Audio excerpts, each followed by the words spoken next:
بسم الله الرحمن الرحيم.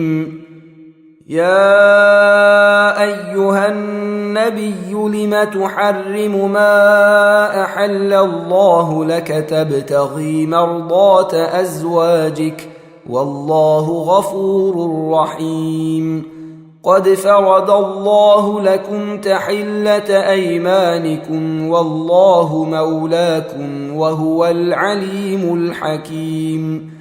وإذ أسر النبي إلى بعض أزواجه حديثا فلما نبأت به وأظهره الله عليه عرف بعضه وأعرض عن بعض، فلما نبأها به قالت من أنبأك هذا؟ قال نبأني العليم الخبير.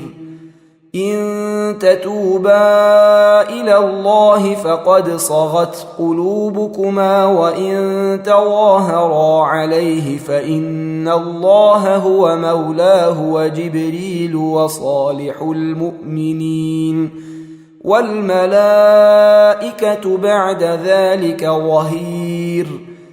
عسى ربه إن طلقكن أن يبدله أزواجا خيرا منكن مسلمات مؤمنات قانتات تائبات عابدات سائحات ثيبات وأبكارا. يا أيها الذين آمنوا قوا أنفسكم وأهليكم نارا وقودها الناس والحجارة عليها ملائكة غلاظ شداد لا يعصون الله ما أمرهم ويفعلون ما يؤمرون. يا أيها الذين كفروا لا تعتذروا اليوم إنما تجزون ما كنتم تعملون.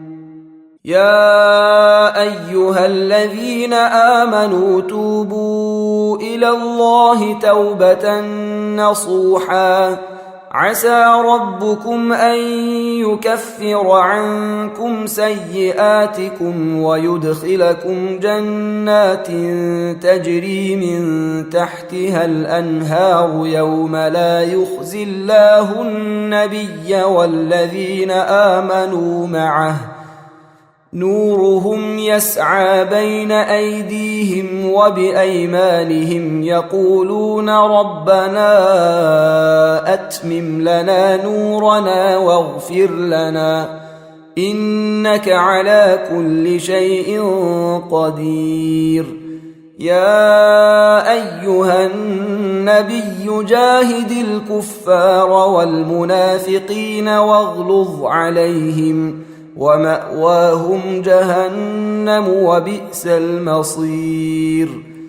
ضرب الله مثلا للذين كفروا امرأة نوح وامرأة لوط كانتا تحت عبدين من عبادنا صالحين فخانتاهما فلم يغنيا عنهما من الله شيئا وقيل ادخلا النار مع الداخلين.